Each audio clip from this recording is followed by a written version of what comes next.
qof kastoo martabadiyo sharaf lagu manaystaba midii aqoontiyo mayraxa ku qaaday hooyo adiga mudnaashale hooyo adiga mudnaashale mufti iyo aqoon-yahan miliile cabwaaniyo barameedi fiyaba macallinkii waxbaraye hooyo adiga mudnaashale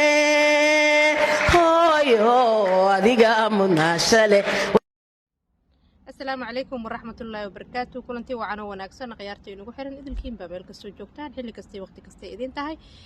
waa mar kale iyo muuqaal cusub waxaad nagala socotaan shukri sharaf official channel anigoo shukri xasan ayaa idinla socodsiinaya. haddaba muuqaalkan waxaanu ku eegaynaa baraha bulshada fariimaha kulula isu marinayaan sheekh maxamed cabdi umul iyo waliba wasiirad khadiija maxamed diiriye. dhawaada muuqaalkan waa uu ka duwan yahay muuqaalada kale, waa muuqaal culus, waa muuqaal fariin iyo fariimo isdiidaya markaasi xambaarsan. fadlan haddaad nagu cusub tahay ku soo dhawow isla markaana la wadaag asxaabta. anigoo shukri xasan ayaa idinla socodsiinaya. waa tahay maalinimadii jimcaha ee shalay ayaa khudbadiisa sheekh maxamed cabdi umul waxa uu kusoo qaatay wasiirad khadiija maxamed diiriye. wasiirad khadiija maxamed diiriye ayaa waxa uu khudbadiisa uu ku sheegay sawirada baraha bulshada qabsaday iyo muuqaalkuba iyadoo markaasi xirnayd surwaal oo aan hore looga baran. dadku waxay maleynayeen wax photoshoba, balse markii dambe ayay xaqiiqowday markii la arkay muuqaalka filimka. muuqaalkan aad u jeedaan waa wasiirad khadiija maxamed diiriye oo kusii jeedo wadamada carabta oo ay shir ay kaga qaybgalaysay. haddaba shiiqa waxa uu ka dhaliilay in ay tahay habar ereygaasi uula jeeda qof weyn oo da-ah isla markaana aynan ahayn xilli ay surwaal xirato. xilliga ay cimriga markii la gaaro ayay hooyooyinka soomaaliyeed badi u badan yihiin kuwa cibaadaysta oo tusbaxa qaata masjidkana u dhowaada, halka kuwa kalena ay doonaan sida ay doonaan u labistaan. wasiirad khadiija maxamed diiri oo ah haweeneyda ugu waqtiga dheer ee kasoo dhex muuqata tan iyo dowladii carta ee cabdiqaasim. wasiirad khadiija maxamed diiriye oo aada uga jawaabaysa islamarkaana ku dhaliishay in culummada soomaaliyeed oo sheekh maxamed cabdi umul oo kale hormuudka ka yahay in ay ka gaabiyeen kaalintoodii loogaga fadhiyey, iyagoo sidoo kalena ay xustay in tacadiyo fara badan ee dalka ka dhacaan wacyigelinta iyo culummadana aynan ahayn halkii loogu talagalay amaba ay ka gaabiyeen. umul mar uu ka hadlayay islamarkaana hanaanka dharka ay qabto iyo sifaha imika iyo fariinta ay dirayso ayuu sheegay inay tahay mid khaldan. maruu ka hadlayay sheekuna waxa uu yidhi, maxaa kuu hadhay oo da'danaad isu qaawin oo maxaad raadinaysaa? risaalada ay diraysa iyo fariinta ay diraysa habartaasi ma taqaana adiga? waa fariin, risaalay xambaarsan tahay, ma aha bilaash, ma aha risaalay xambaarsan tahay, barnaamij waaye. wax yar ka horna mid kale waa tii iyaduna lahayd xeerkii jinsiga iyo kufsiga wadaadaan noo diiday. fariimaha adag ee hawada isu marinayaan sheekh maxamed cabdi umul iyo khadiijo maxamed diiri ayaa waxay kusoo beegmaysaa dhowr maalmood uun ka hor xilli baarlamaanka looga doodayay arrimaha jinsiga, iyadoo guddoomiye ku-xigeenka labaad ee baarlamaanka ay noqotay haweeneydii ugu horreysay ee sacdiye yaasiin. haddaba arrintaasi ayaa waxa ay afkaartii ay halkaasi ka dhiibatay sacdiye qudheedu ayaa iyana muran badan dhalisay, arrin xagga la xiriirta diinta iyo weliba sharci markaasi la doonayay in baarlamaanka looga codeeyo oo ka hor yimid si ay toosh ugu ifiso wadaaddaa waxaan diidan. yaa diiday? ummaddii muslimkaa diiday, baarlamaankii baa diiday, wadaad cid aan ahayn baa diiday. wax urayaad meesha keenteen ooga laga yeeqyeeqsado oo qashin ah. raggu ha isguursado, dumarkuna ha isguursadeen,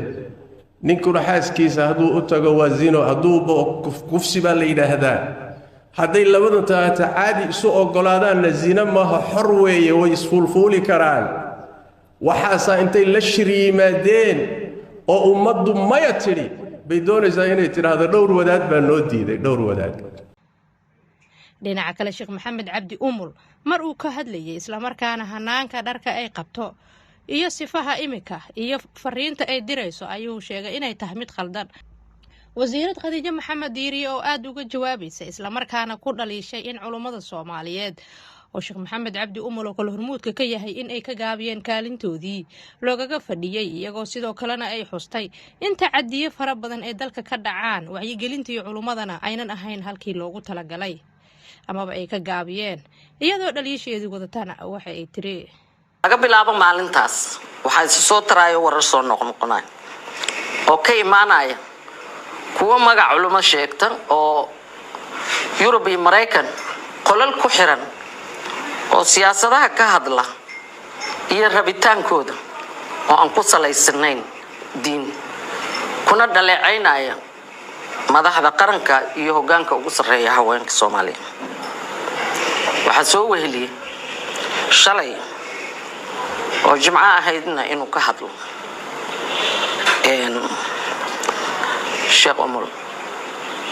Sheekh Umal diinta islaamka waa nasteex wararka ay sheegayaan maalmahan annaga ugama qaadanayno inay nasteexadii diinta ay wax ku sheegayaan waxay ka hadleen surwaal waxay og yihiin ummadda Soomaaliyeedna og tahay iska dhaaf dumarka Soomaaliyeed yar iyo weyn inta surwaal xiran oo golayaasha dawladda iyo hay'adaha dawladda ka shaqeeya la cadad wala xisaab dunida muslimka marwooyinka ugu sareeya ayaana saraawiish xiran surwaalka shalay laga hadlay kama duwana saraawiisha shirka 5 September la qabtay wuxuu ahaa haweenka nabadda iyo amniga mana ahayn shir looga hadlayo xadgudubka jinsiga taasoo lagu dhaleecaynayo hoggaanka ugu sareeya haweenka Soomaaliyeed gudoomiye ku xigeenka koowaad hogaamiyaha siyaasadda beesheeda aqlabiyadda baarlamaanka madam Saadiya Yaasiin waxaan ka qaadan lahayn haday nasteexad tahay laakiin uma aragna nasteex magaca culimada Soomaaliyeed ayagoo sheeganaya kama hadlin ilmihii iyo waalidkii iyo dadkii guryahooda iyo ayagaba la isku gubay caruur Soomaaliyeed oo jawaano ku guran ayagoo la gubay inay arkaayeenna jimcayaasha kama aysan hadlin qololkana uguma aysan hadlin ay ka qayliyaan habeenkii ceelasha dad iyo dunya ay ka cabaan oo la gubo kama hadlaan gabdhaha Soomaaliyeed 3 jirka ah iyo 5 jirka ay gudoomiyaha sheegtay iyo kuwa 11 jirka ah oo tacdiyada loo geystay kuwa la jarjaray oo digsiyo lagu daboolay kuwa la dabaqyo laga tuuray iyo kuwa inta la soo tacadi lagu sameeyay haddana waalidkood ayagoo meydkoodii la duugay ay dib u arkeen oo jarjaran intaba kama aysan hadlin culimadeen sida aan sheegay oo ku celinayo way badan yihiin dumarka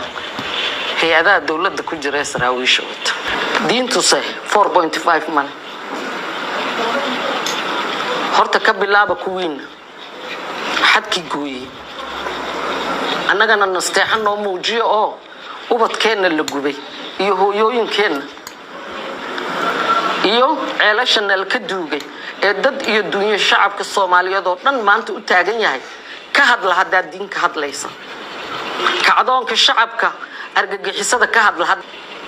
kuwa baa dhawaaq idinka rabo kuwa baa la rabaa inaad ku garab istaagtaan dagaalada dawladda iyo dadka Soomaaliyeed ay maanta ku jiraan yareed inaad fahmi kartaan wax badan oo ummadda Soomaaliyeed maanta ay fahmayso idinkaan idin nasteexaynaya aw xirsiga qololka ka qayliyo iyo sheekha masaajidada ka hadlayo nasteexadaad rabtaan idinkaan nasteexa u baahan waan ku celinaya haddii cidi loo nasteexaynaya idinkaa u baahan nasteex mararka qaarkood waxaan isiri Sheekh Umar wuxuu afka u furtay hadda ka hor buu yiri anoo wasiirka dhalinyarada iyo sportiga ah isagoo lacaga soo qaaday dawladdan u wada dhahay buu halkan yimid muxaadaraan ku qabanaya buu yiri wasiirka dhalinyarada iyo sportigan ah maalintuu yiri muxaadaraan ka qabanaya dhalinyarada Soomaaliyeed oo dhan baa ooynaysay aaskii almaas elman u ahaa ma u garanaynin taasaan u baajiyay oo dawladdan aan dib ugu celiyay inaan maalinta baroorta dhalinyarada Soomaaliyeed aan dacsigaaga lagu soo beegin ilaa aan meedka ka aasano way duuban tahay meel kastana way ku jirtaa kuma bedelan kartid Khadiija surwaal wadata surwaalku waa baday diintan wax waa u mandhimo labo kugu nasteexaynaa habar baatir cawo iyo maalin salaad kasto aan dukado ilaahay waxaan ka baryaa cimri dheer iyo caafimaad habarnimadu waa darajo Allah subhanahu wa ta'ala ayaana ugu mahadiyaa oo habar dhaaftaan ahayo ayeeyaan abuulan baan ku sii socdaa habarnimadu faan iyo amaan bay ii tahay aan ku nasteexay dib ugu noqo waxa ummadda Soomaaliyeed ka sugay si kastaba ha ahaatee fariimaha isdiidan ee hawada isu mariyeen maalnimadii shalay iyo maanta oo sabti ah isla markaana taariikhdu ay tahay 17 bishan September sanada 2022 ayaa waxa ay noqotay waji kale oo hor leh saasaan culaadeed oo meediyaha ka soo curtay anigoo Shukri Xasan ayaa idin la socodsiinay muuqaalkan haddii aad ka heshay fadlan la wadaag asxaabta mahadsanid qof kasto martabadiyo sharaf lagu manaystaba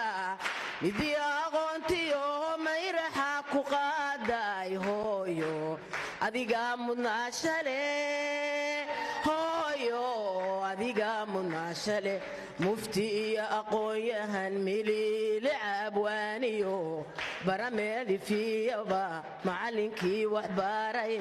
hooyo adiga mudnaashale